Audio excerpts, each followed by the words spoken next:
자, 여러분 반갑습니다. 자, 오늘은 이제 폐기물 두 번째 이야기를 같이 나눠보도록 하겠습니다. 자, 지난 시간에는 폐기물의 개념, 특징, 그리고 중간 처리로서의 소각까지 살펴봤죠. 자, 오늘은 최종 폐기물을 마지막으로 돌려보내는 건 자연이죠. 자, 자연으로 돌려보내는 두 가지 방식부터 여러분들하고 같이 살펴보려고 합니다. 자, 여기는 2021년 났던 기사고요. 불법 매립이 단속이 됐죠. 자, 이렇게 보는 것처럼 겉으로 보기에는 그냥 농촌 지역에 전형적인 그냥 파를 심어 놨어요. 파를 심어 놓은 밭인 줄 알았는데 그 밑에는 보니까는 포크레인을 가져와서 땅을 깊숙이 하고 3,125톤 정도의 폐기물을 불법으로 그냥 매립해 버렸죠.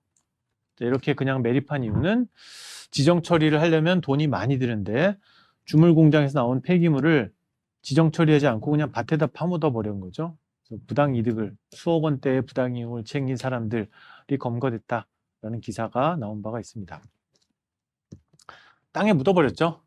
자, 이거는 불법이고요. 규정을 안 지킨 불법적인 매립이고요. 자, 오늘 살펴볼 매립은 정상적인 법률 하에서 과학적, 기술적으로 타당한 방식의 매립에 대해 살펴볼 겁니다. 자, 첫 번째, 어디에다 묻을 것이냐? 자, 입지를 잘 정해야겠죠. 자, 여기는 불법인 이유가 입지 조건도 맞지 않죠. 자, 주변에 이렇게 공장이나 시설물들이나 농가들이 있어. 이런 곳에 묻으면 안 되겠죠.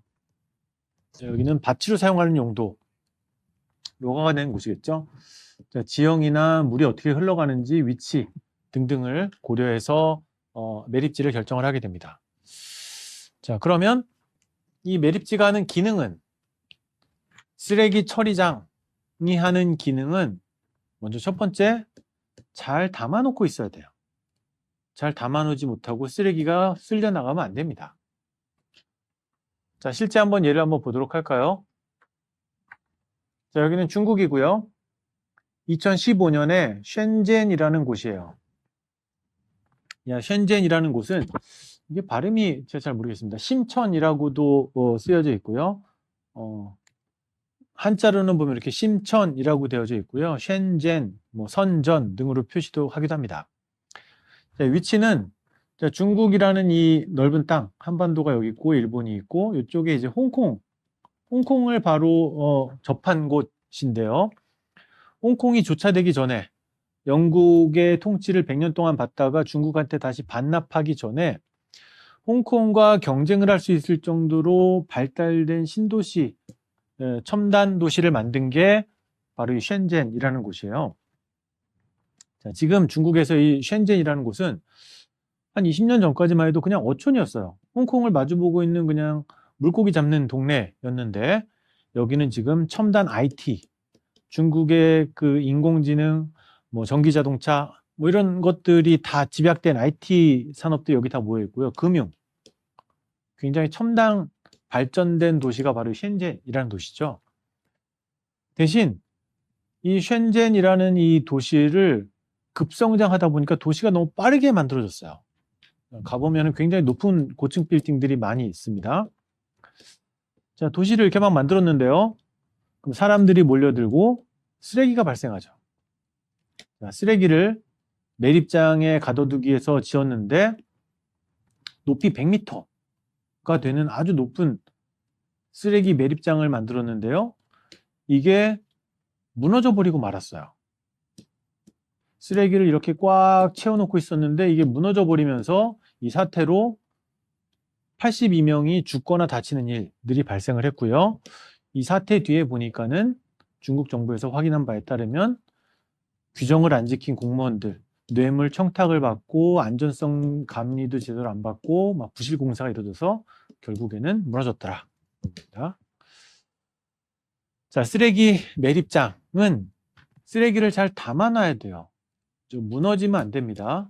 저류하는 게 첫 번째 기능입니다. 자, 중국만 그런가? 자, 여기는 브라질의 무르마지뉴 댐이라는 곳이고요. 여기는 광산 폐기물. 탄광에서 광물들을 캐내고 나오면 중금속이나 오염물질들이 있죠. 자, 그게 다른 곳으로 유출되면 안 되니까. 그죠? 우리 강원도에 있는 탄광 지역들 가게 되면은 하천이 막 붉은색이고 막 그래요. 그죠? 이런 중금속들이 막 하천으로 유입되게 되면 붉긋붉긋 막 푸릇푸릇한 색으로 바뀌게 되고요. 그러면 물고기들이 다 죽어나갈 수밖에 없죠. 자, 이런 광산 폐기물들을 따로 모아놓는 매립장이 있었는데요. 역시나 브라질에서도 그 댐이 붕괴돼 버리고 말았어요. 2019년입니다. 중국에서는 쓰레기 처리장이 2015년에 무너졌고 브라질에서는 2019년에 폐기물 매립지 처리장 댐이 무너지면서 사망자가 150명 이상, 더 큰 규모의 피해를 입혔던 게 바로 이런 사건들입니다. 자, 쓰레기 매립장은 기본적으로 쓰레기를 잘 담고 있어야 됩니다. 쓰레기 매립장, 쓰레기가 유출되지 않게 잘 담고 있어야 되고요. 그리고 딴 데랑 분리가 되게 차폐 시켜 놓아야 되죠. 다른 데 영향을 미치지 않게 차폐되어야 되고요. 그리고 그 안에서는 쓰레기를 시간이 흐름에 따라서 자연스럽게 분해시켜 가지고 자연으로 돌려보내는 작업, 흙으로 돌아가게 만드는 작업을 안정화라고 하게 됩니다. 이렇게 세 가지가 매립장의 가장 중요한 기능이라고 할 수 있습니다. 자, 매립장의 구성은 앞에 저류, 차폐, 빗물도 모으고 침출수도 처리하고 덮개도 있는 이런 구조를 갖게 됩니다. 자, 이런 걸 이제 위생 매립이라고 얘기를 해요. 자, 구조들 한번 보시면, 자, 매립장은 이렇게 뚝을 만들죠. 뚝을 만들어서 무너지지 않게 잘 담아놓고 있어야 되죠. 이렇게 뚝 제방을 만들어서 넘치지 않게 해야 되고요. 자, 밑에는 오염된 물이 비가 내리니까 쓰레기와 접촉이 된 더러운 물이 하천으로 들어가면 안 되겠죠? 지하수를 통해서. 그래서 보면 이렇게 쓰레기로 인해서 오염된 물을 침출수라고 얘기를 해요. 네, 침출수가 지하수로 들어가지 않게 차폐막을 만듭니다. 차수층이라고 해서 뭐 시멘트, 콘크리트, 비닐 뭐 등등을 통해서 지하수로 유입되지 않게 만들게 되고요. 자, 그러면 비는 내리고 이 침출수가 땅속으로 들어가지 못해요. 그럼 위에서 이제 파이프를 통해서 걸러내야겠죠. 침출수를 이렇게 쭉 파이프로 걸러내고요. 파이프로 모아내면 이쪽에 한쪽에서 침출수 처리장에서 처리를 합니다. 이 침출수 처리장은 지난주에 우리가 살펴봤던 하수 처리장하고 거의 비슷한 방식으로 처리해서 이제 방류를 하게 됩니다. 자, 그러면 이제 빗물은 처리가 됐고요. 그리고 폐기물을 가져오면 이렇게 이제 덤프 트럭들이 가져오죠. 자, 쓰레기를 매일매일 조금씩 가져와요. 자, 그러면 하루 쓰레기를 요만큼 쌓아놓고 중간 복토를 해요. 흙으로 덮습니다. 흙으로 요만큼 덮고 다음날 또 가져와서 요만큼 덮고 또 다음날 가져와서 요만큼 덮게 됩니다. 자, 이걸 하나하나의 세포, 셀이라고 얘기를 하는데요. 자, 매일매일 이렇게 덮어줘야지 파리도 안 날리고 병균도 안 생기고 오염도 안 되고 냄새도 안 나죠. 그래서 위생 매립장은 이렇게 쓰레기를 매일매일 갖다 오더라도 하루하루 이렇게 차폐를 복토를 해서 덮어버리기 때문에 깨끗해요. 위생 매립이라고 얘기를 합니다. 자, 그러면 매립을 다 하고 나면 이렇게 이제 갇혀있는 쓰레기들은 분해가 되죠. 자, 분해가 되면은 매립지 가스가 발생을 해요. 주로 메탄, 그다음 CO2가 발생을 하게 되는데요. 이 매립지 가스들을 모아가지고 활용을 할 수가 있어요. 그러면 이렇게 매립가스 포집정, 수집할 수 있는 파이프를 쭉 설치를 해서 이걸 모으고요. 그럼 이 가스들을 모아가지고 메탄이 있으니까 불을 붙일 수가 있죠. 도시가스랑 똑같아요. 그러면 그걸 이제 발전소로 전기를 만드는 일도 가능하게 됩니다. 이거는 이제 개념도라면 실제 어떤 시설들이 있는지 한번 실제 촬영한 사진들을 보면 하루하루 이렇게 흙을 덮는 거, 쓰레기를 놓고 그리고 흙으로 덮고 하는 이제 매립복도 5시간 이내에 이제 흙을 덮어서 해충이나 냄새, 빗물 침투를 막는 일들 매일매일 요만큼씩 덮는다 그랬죠. 자, 덮는 과정들을 보여주고 있고요. 다 하고 나면은 그 다음에 이렇게 파이프를 꽂아서 매립지 가스를 포집한다 그랬죠. 자, 이게 바로 그런 가스 포집 파이프라인들이에요. 악취도 예방하고 전력도 생산하는 일들 하게 되고요. 바닥에는 지하수로 더러운 물이 스며들지 못하게 차집, 차단하고 수집하는 일들, 이렇게 이제 바닥에다가 방지막을 설치를 해서 차단하는 일들을 하고 있고요. 자, 위생적으로 물도 뿌리고, 그리고 뭐 약도 뿌리고 하는 일도 주기적으로 하게 됩니다. 자, 그 매립지 그럼 가스 안에, 자, 이제 쓰레기를 완전히 다 채웠다라고 하면 그 안에 이제 어떻게 바뀌는지를 보면 매립지 안에 가스 변화인데요. 자, 1단계는 자, 공기가 그대로 같이 갇혀요. 흙을 덮으니까. 자, 그럼 공기 중에는 질소가 80% 있고요. 산도가 20% 정도 있게 되죠. 자, 초기 1단계는 원래 그 공기 그대로 구조가 있어요. 자, 근데 점점 분해가 되죠. 자, 분해를 하면 이 산소를 소비해서 이산화탄소가 발생을 하게 되죠. 자, 2단계, 전 2단계가 되고요. 2단계에서는 질소량도 누출이 되고 조금씩 줄어들고 산소는 점점점 없어지기 시작을 해요. 자, 그러면서 분해가 됩니다. 자, 이산화탄소량이 막 늘어나게 되죠. 3단계는 이제 산생성 단계라고 얘기를 하고요. 자, 쓰레기 안에 있는 유기물질들이 막 분해를 하면서 3단계로 접어들게 되면 이제 이산화탄소 발생량이 피크, 정점을 이루고 줄어들게 되고요. 이때 이 단계에서 이제 산소가 다 없어졌어요. 3단계는 이제 산소가 없습니다. 여기까지는 호기성 상태. 있고요. 여기는 이제 산소가 없는 혐기성 상태로 전이가 됩니다. 자, 이 혐기성 상태에서는 이산화탄소가 만들어지지 못하죠. 보는 것처럼 이제 메탄이 만들어지기 시작을 해요. 수소도 좀 있고요. 3단계부터 산생성 단계부터 메탄이 이제 조금씩 늘어나게 되는데요. 자, 요 단계를 지나게 되면 4단계가 이제 제일 길어요.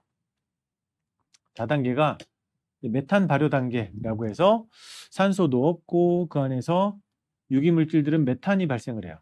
그리고 이산화탄소는 절반 정도 만들어지게 됩니다. 자, 요 기간 동안에는 전체 배출되는 매립지 가스의 50%는 메탄, 50%는 이산화탄소가 이제 꾸준히 배출되게 됩니다. 자, 메탄 발효 단계고요.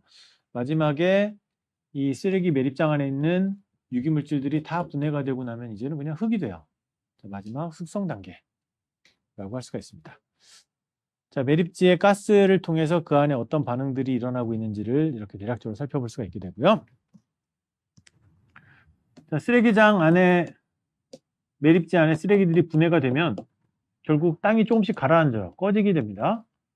자, 이런 집안의 안정화는 초기 5년 안에 대략 90%가 다 진행이 돼요. 초기 5년이 지나면 푹푹푹 꺼지다가 5년 지나면 그 다음부터는 안 꺼져요. 웬만한 건 다 분해가 됐습니다. 자, 그럼 이제 5년이 지나면 이제 땅은 더 가라앉지 않아요. 자, 그럼 이제 활용할 수가 있습니다. 쓸 수 있다라는 겁니다. 자, 활용해도 된다고요. 어떻게 쓸 수 있느냐? 자, 법적으로 여기 공원을 만들면 돼요. 풀을 심어가지고 잔디밭하고 공원으로 해도 되고요. 잔디밭이 있으면 축구를 해도 되겠죠? 축구해도 돼요. 잔디밭 대신에 여기다가 벼를 심어도 돼요. 다만 벼를 심고 여기다 소를 길러도 돼요. 다만 먹지는 말 것으로 규제를 하고 있습니다. 왜냐하면 쓰레기 처리장이니까 쓰레기에서 나오는 각종 중금속 오염물질의 영향을 받았을 수 있기 때문에 풀을 심어도 되고 소나 말이나 양이나를 길러도 되지만 먹지는 말 것으로 규제를 하고 있습니다.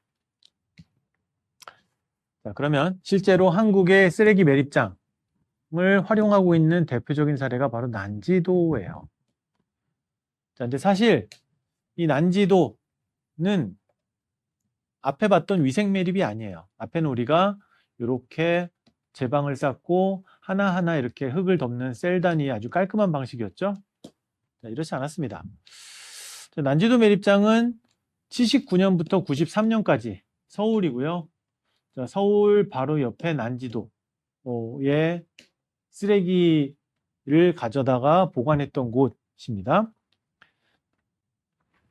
자, 아이러니하게도 여기는 난꽃이 굉장히 많은 곳이었고요. 그래서 예쁘고 향기로운 곳이었다라는 이름을 가지고 있습니다. 그래서 난지도라고 불렸던 곳인데요. 그중에 쓰레기 처리장이 됐죠. 자, 79년, 78년 이때 실제 쓰레기 어떻게 버렸느냐? 서울에서 쓰레기 이렇게 트럭으로 가져와서 그냥 이렇게 막 쏟아 부어요. 이렇게 그냥 쏟아 부었습니다. 앞에 위생 매립하고 전혀 관련이 없는 단순 매립이었죠. 그냥 덤핑하는 게 이 난지도 매립장이었어요.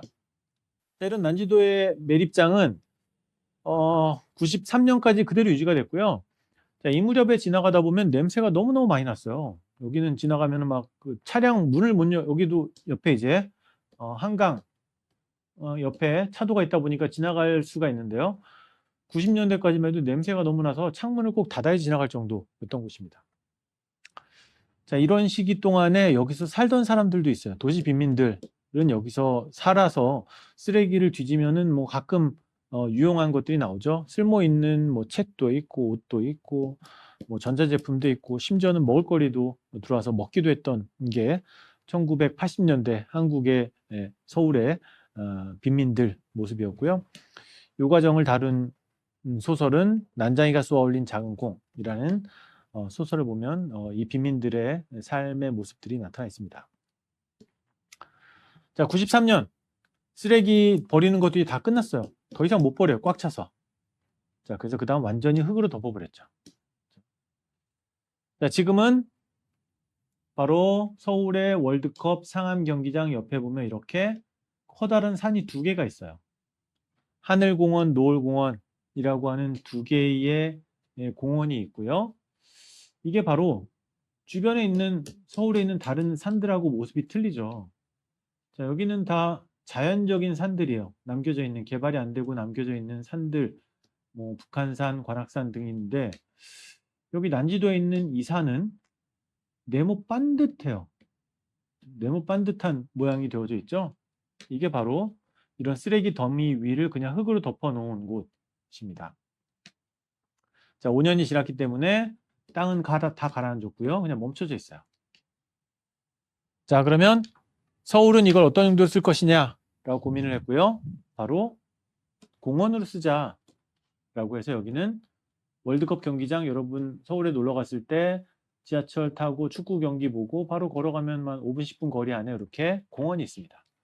자, 개방된 공간이고요. 누구나 다 올라갈 수가 있어요. 그러면 또 유명한 곳입니다. 서울의 난지도 하늘공원, 노을공원 검색하시면 사진들 되게 많을 거예요. 자, 위에는 갈대도 심고 그리고 뭐 국화도 심고 뭐 봄, 가을 여러 가지 꽃 전시도 많이 하는 곳이어서 시민들이 좋아하는 이게 산책로 공간으로 활용이 되고 있습니다. 그런데 여기 마포 소각장도 보이네요. 바로 사이에 봅니까 마포 소각장도 이렇게 살짝 굴뚝이 또 보이죠? 다 모여 있어요. 그렇죠? 월드컵 경기장, 쓰레기 소각장, 매립장 다 모여 있죠. 자, 한 가지 재밌는 건 93년에 매립이 끝나고 어떻게 활용할 것이냐? 하나는 녹지로 활용하자. 쓰레기장을 시민들이 좋아하는 친화적 공간으로 바꾸자라고 여기를 운영을 했는데요. 이 옆에 있는 이 공원은 사람이 들어갈 수가 없습니다. 일반 시민들은. 여기는 잘 안 보이죠? 여기는 개방된 공원이라면 여기는 골프장이에요. 그래서 골프 신청을 한 사람만, 돈 낸 사람들만 올라갈 수 있어요. 위에서 골프 칩니다. 자, 이때 이제 환경단체들의 반발이 컸죠. 그렇죠? 아니, 쓰레기를 자연적인 친화 공간으로 시민들이 써야지 왜 돈 내는 사람들만 쓰느냐. 반대지만 결국은 두 개 중에 하나는 녹지, 하나는 골프장으로 활용되고 있는 게 지금 서울의 매립장이라고 할 수가 있습니다. 자, 이 서울의 난지도 매립장이 유명하고 시민들이 좋아하다 보니까 인도네시아에서도 우리도 쓰레기 처리장 있다. 여기도 흙을 덮어가지고 골프장 만들자. 라고 얘기를 해요. 근데 논란이 되고 있죠. 과연 인도네시아에 이런 골프장 짓는 게 바람직할지. 돈도 많이 들고 시간도 오래 걸리고 높이는 50m나 되고요. 이게 필요한가? 한국의 잘못된 사례가 전파됐을 수도 있습니다. 자, 반대로 저는 매립지 활용한 아주 좋은 사례가 바로 서울이 아니라 대구예요. 자, 대구 광역시 달서구에 보면 수목원이 있죠. 그래서 전국 최초로 쓰레기 매립장을 수목원으로 만들었어요. 자, 여러분들 한 번쯤 가봤을 대구 수목원입니다. 그런데 앞에 서울의 난지도 공원하고 비교해 보면 확연하게 대구의 수목원은 자연스럽죠. 훨씬 더 인위적이지 않고 자연스러운 모습을 가지고 있어요. 자, 여기는 86년부터 90년까지 대구의 쓰레기를 쭉 모았던 곳이고요.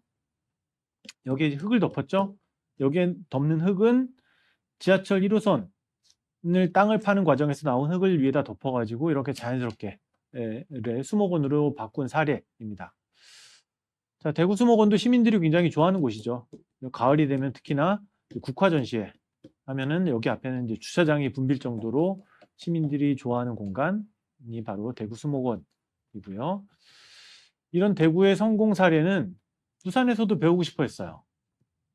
자, 대구 수목원은 성공했는데 부산의 해운대 수목원은 왜 실패할까? 여기도 쓰레기 매립장을 수목원으로 바꾸고 싶은데 부산은 실패해서 어떻게 하면 대구의 사례를 같이 우리도 만들어낼 수 있을 것인가? 라는 고민이 있는 기사가 바로 이런 내용들입니다.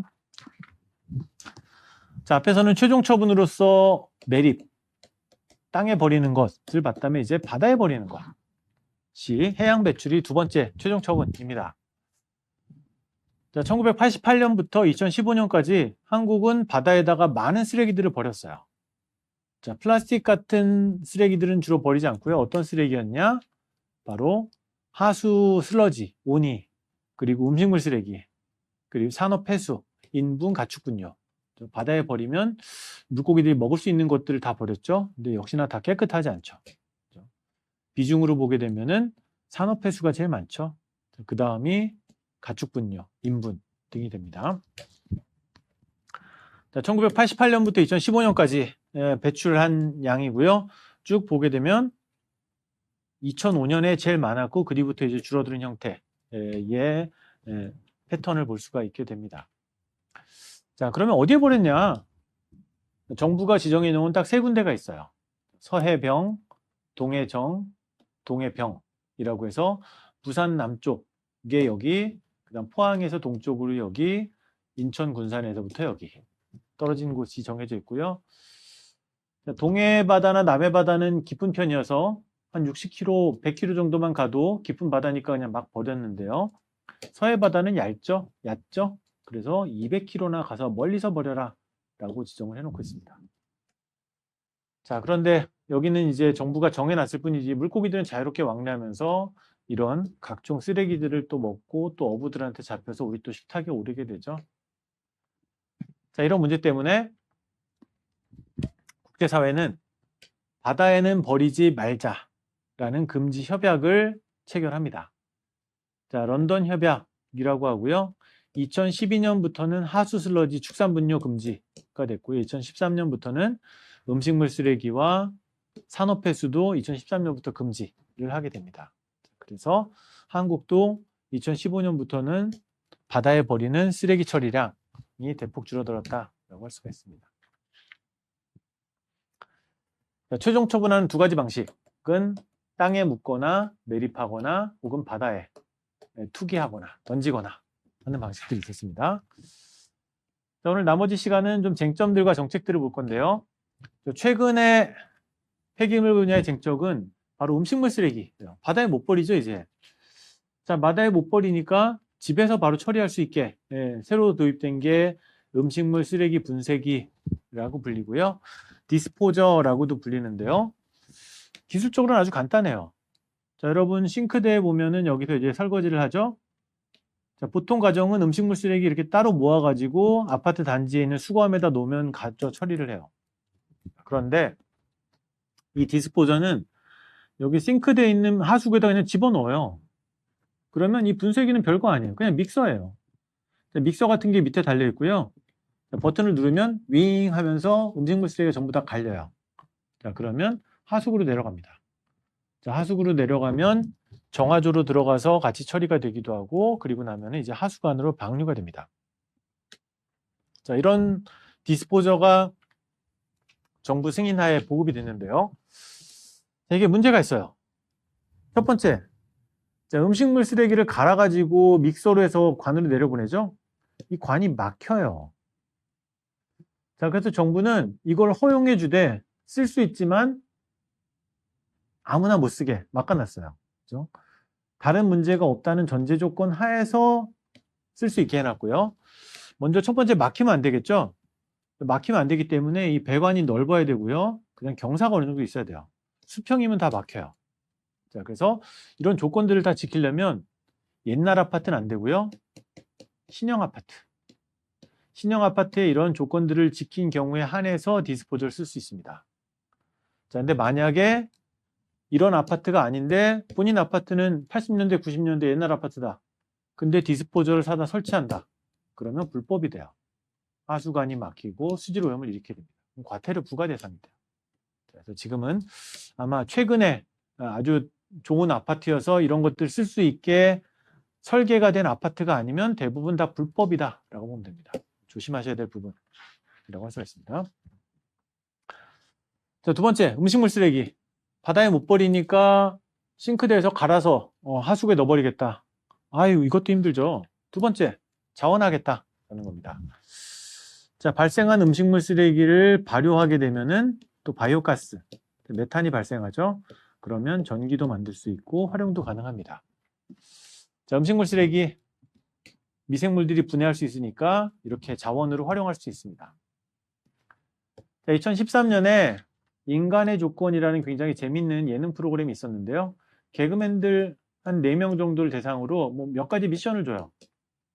예를 들면 뭐 스마트폰 없이 살기, 뭐 혹은 자동차 없이 살기, 뭐 이런 걸 주면서 현대사회의 인간이 살아가는데 필요한 것들이 어떤지를 좀 되새겨보는 교양과 예능을 결합한 재미난 프로그램이었는데, 자, 요 무렵의 주제는 음식물 쓰레기 만들지 않기가 조건이었어요.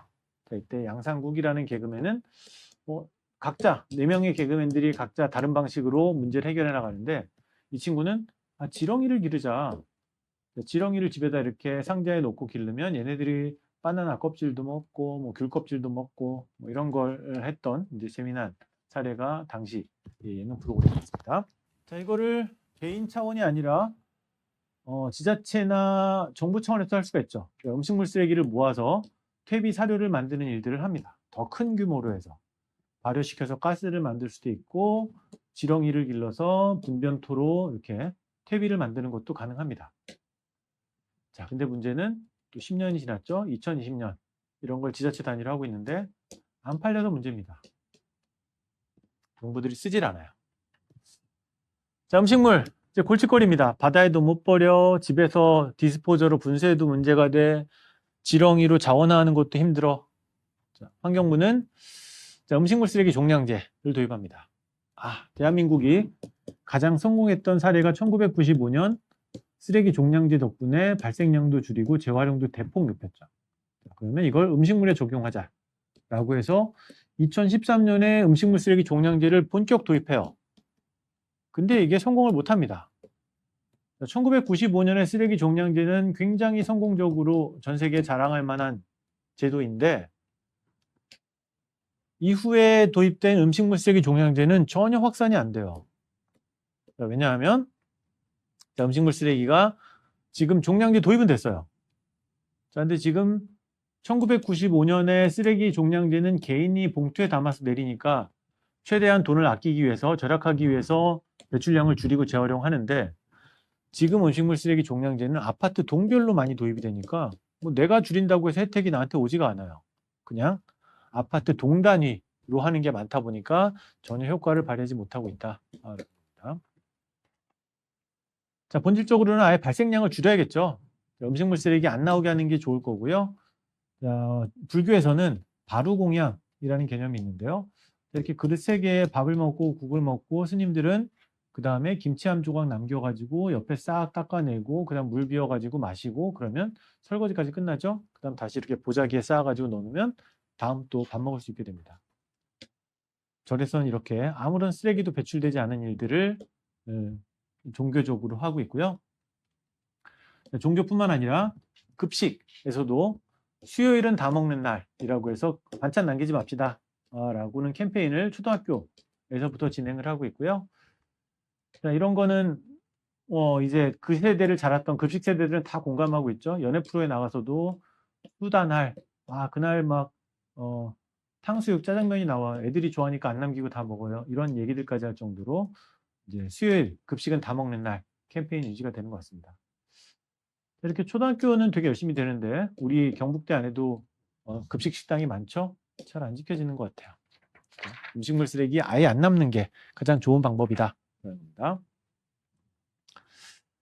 자, 다음은 이제 폐기물 정책 관련된 쟁점. 앞에서는 음식물 쓰레기가 이제 해결해야 될 갈등 영역 중에 하나였다면 정책적 쟁점인 부분들을 보면 자, 뉴욕에서 미국에서 플라스틱 빨대 이게 또 전부 다 쓰레기죠. 커피 한 잔 마시고 나면 뉴욕에서 금지하는 법안을 발의를 했는데요. 자, 이걸 금지하는 법안이 마련이 되자 업체들은 맥도날드에서는 아예 우린 빨대 필요 없어요. 뚜껑이라는 덮개만 있으면 바로 빨대 없이 그냥 마실 수 있어요. 라는 것들 마련했습니다.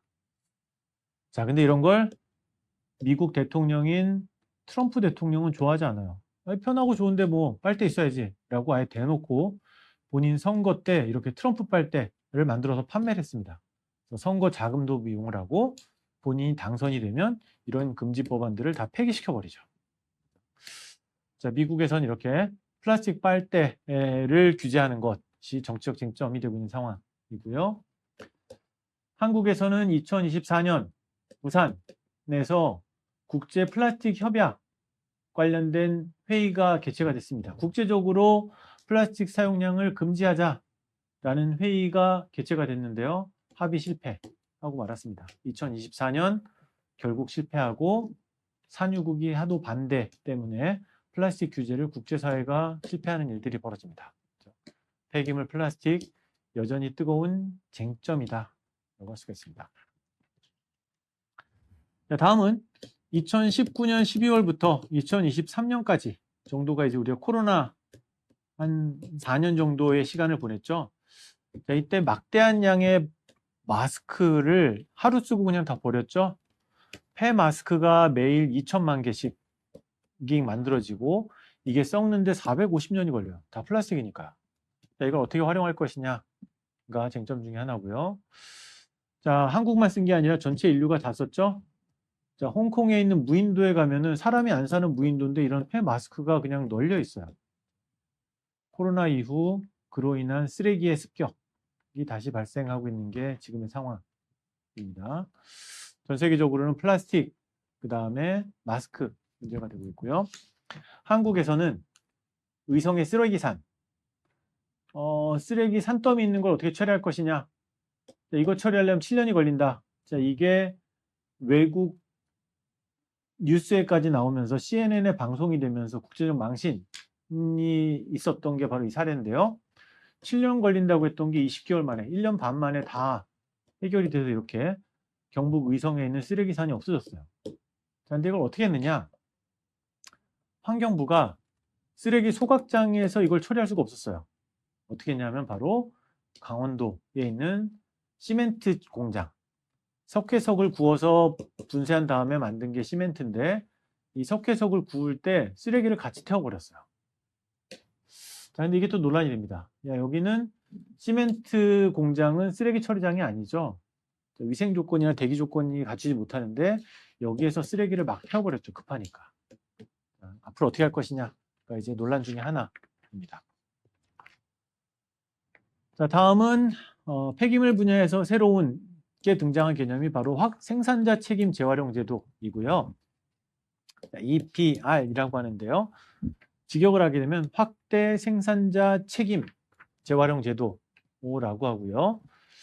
자, 원래는 쓰레기에 대한 책임은 소비자한테 있어요. 자, 여러분이 슈퍼에 가서 빵을 사면 그 빵을 먹고 나머지 생긴 봉지는 그 버리는 책임은 여러분이 지죠. 소비자한테. 돈을 주고 사오는 순간부터 그에 대한 모든 권리와 책임은 소비자가 지게 돼요. 쓰레기도 마찬가지고요. 자, 그런데 소비자가 아니라 생산자가 책임을 지게 하면 훨씬 더 재활용을 잘한다. 왜냐하면 LG나 삼성이나 스마트폰, TV, 냉장고 어떤 부품들이 어떻게 들어가고 뭐가 값어치가 있는 금속이고 어떻게 분해하는지를 더 잘 알잖아요. 자, 그래서 소비자가 아닌 생산자가 책임지게 만들자. 여러분이 TV, 냉장고를 버릴 때도 내가 책임지지 않고 이 업체들이 가져가게 하면 훨씬 더 재활용을 높일 수 있다라고 해서 도입된 게 생산자 책임 재활용 제도입니다. 자, 그리고 점점 더 확대해서 대형 가전제품 공짜 방문 수거, 대구까지 포함된 데로 확대해서 지금은 전화만 하면은 생산자들이 다 책임지고 재활용하는 시스템들이 점점 늘어나고 있습니다. 자, 오늘 끝으로 폐기물 정책의 원칙들을 좀 여러분들하고 같이 살펴볼 텐데요. 자, 이때 알아야 될 핵심적인 개념 중에 하나가 바로 3R입니다. 3R은 이 세 가지 영어식 표현의 R인데요. 감량, reduce, 그 다음에 재사용, reuse, 그 다음에 recycle, 재활용. 이 세 개의 앞글자를 따서 3R이라고 불리고요. 자, 환경부도 재활용을 촉진하기 위해서 이렇게 플라스틱도 버리지 않고 활용률을 높이기 위해서 제품에 보면은 플라스틱 재생연료 얼마만큼 썼는지 이런 걸 다 표기하게 하고 있고요. 외국에도 이런 재활용 마크들이 들어가 있다라고 합니다. 자, 이런 걸 통해서 재활용을 높인다라고 하는데요. 자, 역시나 좋은 건 재활용보다 재사용하는 거겠죠. 자, 여기도 코로나 시기에 많았던 가림판들, 강의실마다 이렇게 가림판이 있어서 다른 사람 기침할 때 전파가 안 되게 플라스틱 가림판들이 있었는데 지금은 전부 다 재활용해서 이렇게 다양한 용도로 사용을 하고 있어요. 다 재활용하는 겁니다. 자, 재활용은 어떤 성분을 버려진 자원을 이거를 그대로 모양만 바꿔가지고 쓰는 경우예요. 그러니까 가림판 플라스틱을 그냥 녹여가지고 그대로 모양만 바꿔가지고 이렇게 플라스틱 통으로 쓰고 필통으로 쓰고 하는 경우입니다. 재활용이에요. 재사용은 모양을 바꾸지 않고 그대로 쓰는 경우입니다. 자, 제 연구실에는 예전에 썼던 가림판 그대로 놓고 그냥 같이 쓰고 있어요. 그걸 재사용하는 경우죠. 공병을 그냥 세척만 해가지고 쓰는 경우에는 재사용이죠. 녹이지 않고 쓰게 됩니다. 자, 재활용보다 재사용이 더 좋죠. 녹이지 않고 그냥 쓰는 게 제일 더 좋고요. 그냥 쓰는 것보다 더 좋은 거는 아예 발생하지 않게 하는 것이 가장 좋은 정책의 원칙이다라고 할 수가 있습니다. 자, 여기는 80년대 한국에서 재사용률이 되게 높았던 게 바로 이 델몬트 유리주스 병인데요. 너무 사람들이 좋아해서 국민 물병이라고 불렸어요. 80년대까지만 해도 이 병을 사서 오렌지 주스 마시고 여기다 보리차 담아가지고 다 그냥 물병으로 썼어요. 너무 좋은 끝. 근데 폐기가 돼버렸죠. 자, 각 지역마다 다회용 컵, 그냥 재사용하는 공유컵 버리지 않게 하는 것들을 추진하는데요. 전주에서도 보면 전북대와 함께 다회용 컵, 우리 일회용 쓰지 말자라고 하고 있고, 대구에서도 친환경 카페들이 진행이 됐는데, 자, 요 시기, 바로 코로나 시기를 거치면서 사라져 버렸어요. 제로 웨이스트가 정부가 다 위생 때문에 폐기한다라고 했던 걸 2023년 대구의 친환경 카페들은 정부가 규제하지 않아도 우리가 하겠다라고 해서 하는 일들이 벌어지고 있습니다. 자, 재활용, 재사용. 이거보다 더 나쁜 방법 중에 하나가 에너지 회수예요. 에너지는 플라스틱이 불에 타니까 그걸 불에 태웁니다. 연료로 만들어서 태우고 그 에너지를 회수하는 것이에요. 쓰레기는 처리하는 것보다 에너지 회수하는 게 좋고 그거보다 재활용하는 게 좋고 재사용하는 게 좋습니다. 가장 좋은 건 감량하는 거죠. 국제적으로도 처분하기 전에 재활용하고 재사용하고 감량하고 그걸 선행하는 가장 첫 번째 조건은 설계부터 아예 발생하지 않게 하는 사고방식이 필요하다라는 개념들이 만들어져 있습니다. 자, 오늘 여러분들하고 폐기물 처분과 관련된 두 가지 최종 처분의 육상 매립 해양 투기 최종 처분을 살펴봤고요.